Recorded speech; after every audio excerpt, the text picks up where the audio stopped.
5. 셋째 시련. 미자는 퉁명스럽게 말을 시작했으나 자기가 진술하려는 사건과 관련된 사소한 사실 단 하나라도 잊어버리거나 빠뜨리지 않으려고 한층 더 애를 쓰고 있는 듯 싶었다.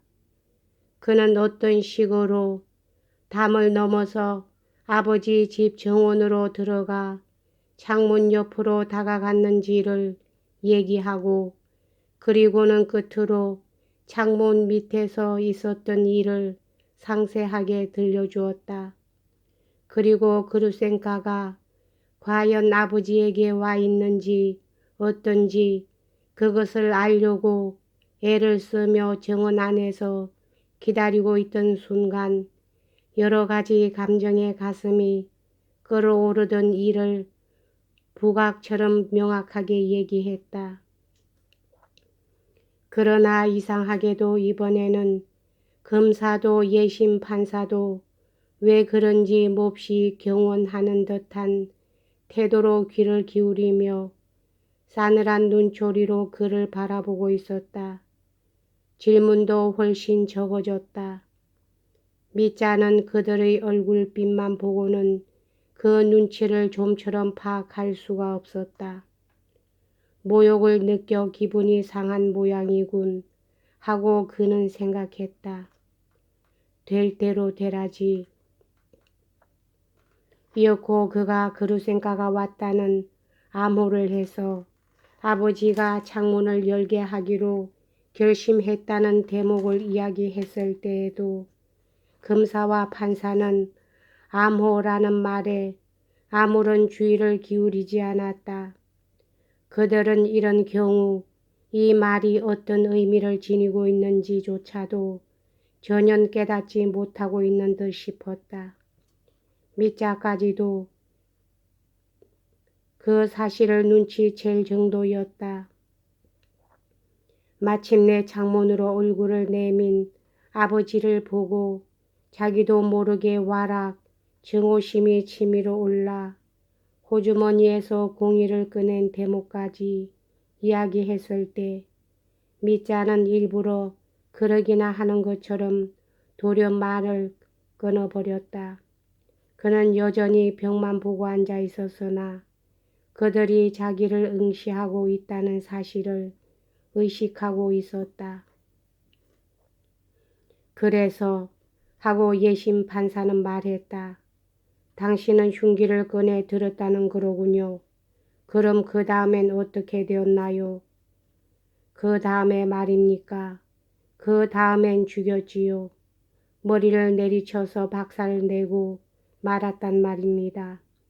당신네들 생각엔 이렇게 되었을 거라는 것이겠죠. 그렇지 않습니까? 그의 눈이 돌연 번뜩거리기 시작했다. 그저 가던 분노의 불길이 맹렬한 힘으로 다시금 그의 가슴 속에서 타올라왔다. 우리들의 생각은 그렇습니다만 하고 니콜라이 파르페노비치가 말을 받아 되풀이했다. 그럼 당신 얘기는? 미자는 눈을 내리뜨고 오랫동안 말이 없었다. 나는 말입니다. 여러분, 내 얘긴 이렇습니다. 하고 그는 부드럽게 말을 꺼냈다. 어느 누구의 눈물의 힘이었는지 아니면 돌아가신 우리 어머니가 하느님께 기도를 드렸기 때문인지 혹은 그 순간 착하디 착한 천사가 내게 키스를 해주었기 때문인지 아무튼 악마가 정복을 당하고 말았습니다.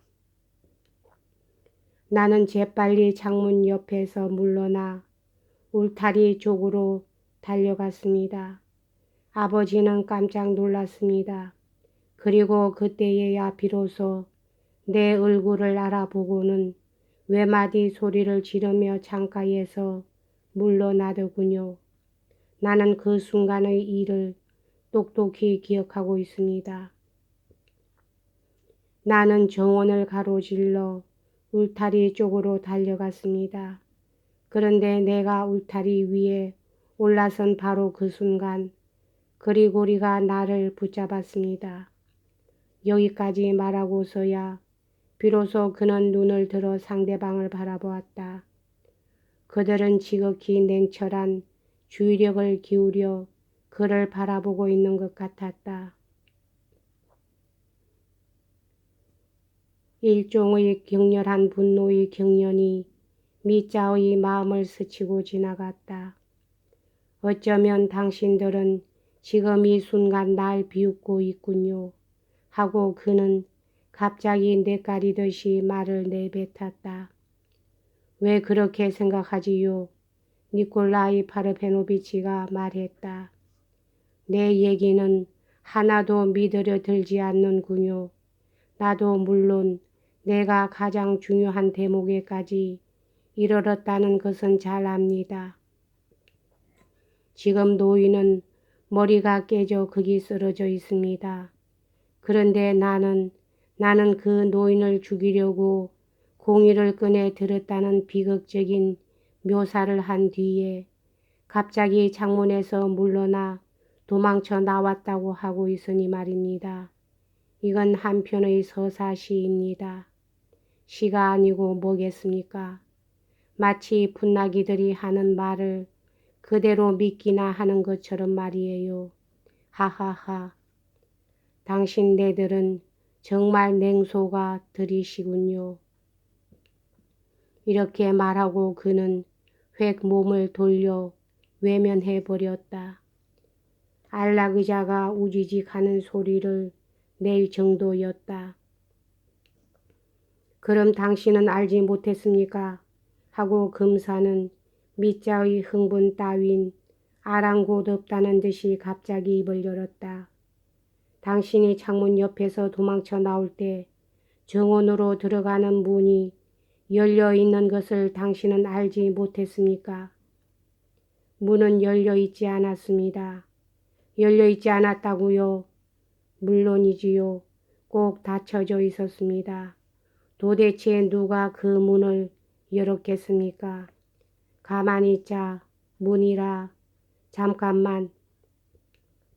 갑자기 그는 제정신이 든 듯이 몸을 가늘게 떨었다. 그럼 당신네들이 보았을 땐 문이 열려 있었나요? 그렇습니다. 열려 있더군요. 그럼 당신네들이 열지 않았다면 대체 누가 그 문을 열었을까요? 미자는 몹시 놀란 듯이 이렇게 외쳤다. 문은 열려 있었습니다. 당신의 부친을 살해한 범인은 그 문으로 들어가서 범행을 저지르고는 다시 그 문으로 빠져나간 게 틀림없을 겁니다. 금사는 한마디 한마디 끊어가며 차근차근히 말했다. 이것은 우리가 보기에는 명백한 사실입니다. 범행은 방 안에서 이루어졌지 창문 너머로는 절대 아닙니다. 이것은 현장 검정의 결과로 보나 시체의 위치라든가 그 밖의 모든 사실로 보아 절대로 명백한 사실입니다. 이 점은 추호도 의심할 여지가 없습니다. 미자는 이 말에 무서운 충격을 받고 어찌할 바를 몰랐다. 그렇지만 여러분, 그건 절대 불가능한 일입니다. 그는 무척 당황한 의조로 외쳤다. 나는 들어가지는 않았습니다. 나는 분명히 단언합니다. 내가 정원에 있을 때나 내가 정원에서 뛰쳐나왔을 때나 처음부터 끝까지 그 문은 닫혀 있었습니다. 나는 단지 창문 곁에 서서 창 너머로 아버지를 보았을 따름입니다. 그것뿐입니다. 그뿐입니다. 나는 마지막 순간까지 모두 기억하고 있습니다. 서로 기억하지 못한다 할지라도 마찬가지입니다. 왜냐하면 그 암호를 알고 있는 건 나와 스메르자코프와 죽은 아버지밖엔 없었기 때문입니다. 그리고 그 암호가 없었으면 아버지는 어느 누가 와도 그 문을 절대 열어주지 않게 되어 있으니까요. 암호라니요. 그 암호라는 건 대체 무엇입니까? 금사는 탐욕스럽게 거의 히스테리에 가까운 호기심을 나타내며 이렇게 물었다. 여태까지의 거의 위험있고 신중하던 태도가 일시에 자취를 감추고 말았다. 그는 조심스럽게 기어서 다가드는 듯한 비굴스런 의조로 물었다. 그는 아직도 자기가 모르고 있는 그 어떤 중대한 사실이 있음을 감지하고 그와 동시에 혹시나 미자가 그 사실을 공개하지 않을런지도 모른다는 걱정에 사로잡혔던 것이다. 그럼 당신네들은 아직 그것도 모르고 있었군요. 미자는 조롱하는 듯한 짓궂은 미소를 띄우며 검사를 향해 한쪽 눈을 꿈뻑해 보였다. 그렇지만 내가 말하지 않겠다면 어떡하시겠소? 누구한테서 알아내겠습니까? 그 암호를 알고 있는 것은 나와 스메르자코프와 죽은 아버지 이 세 사람뿐입니다. 아, 그리고 또 하늘도 그걸 알고 있군요. 그렇지만 하늘은 당신네들에게 말을 해주지 않을 겁니다. 아무튼 이건 아주 흥미있는 사실이어서 이걸 기초로 한다면 당신네들은 얼마든지 그럴듯한 추리를 해낼 수 있을 거예요. 하하하. 그러나 안심하십시오. 여러분, 내가 다 말해 드릴 테니까요. 당신네들은 정말 쓸데없는 걱정을 다 하고 있습니다. 그려. 도대체 내가 어떤 인간이란 것을 당신네들은 모르고 있는 것 같군요. 당신네들이 지금 상대하고 있는 이 인간은 자기 자신에게 불리한 증언을 하여 스스로 불리한 입장으로 자신을 몰아넣는 그런 위인이란 말입니다. 왜냐하면 나는 명예를 소중히 여기는 기사이기 때문이지요. 그렇지만 당신네들은 그렇지가 않습니다. 검사는 상대방이 뭐라고 빈정거리건 한마디의 대꾸도 없이 꾹 참고 있었다. 그는 다만 새로운 사실을 알고 싶어 안절부절 못하고 있을 뿐이었다. 미자는 아버지가 스메르자코프를 위해 만들어낸 암호를 정확하고도 자세하게 들려주었다. 그는 테이블을 톡톡 두드려 보이면서 그 두드리는 소리 하나하나가 무엇을 의미하는지를 설명했다. 그리고 그가 정미자가 아버지의 방 창문을 두드렸을 때 분명 그루센카가 왔다는 의미의 암호였느냐고 니콜라이 파르페노비치가 묻자 그는 틀림없이 그루센카가 왔다는 뜻의 암호였노라고 단언했다. 자, 이젠 당신네들 마음대로 추리를 해보십시오. 이렇게 뇌까리고 미자는 다시금 경멸하는 듯한 표정으로 외면해버렸다. 그러면 그 암호를 알고 있는 사람은 돌아가신 부친과 당신과 하이닌 스메르자코프 외에 아무도 없었단 말인가요? 그 밖에 그걸 아는 사람은 없습니까? 하고 니콜라이 파르베노비치는 다시 한번 다짐하듯 물었다. 그렇습니다. 하이닌 스메르자코프 그리고 하늘뿐이지요. 하늘이 알고 있다는 것도 기록해 두시죠. 그것도 기록해 두면 쓸데가 있을런지 모르니까요. 또한 당신네들 자신에게도 하늘이 필요할 때가 있을 겁니다. 물론 그들은 이미 그 사실을 기록하기 시작하고 있었다.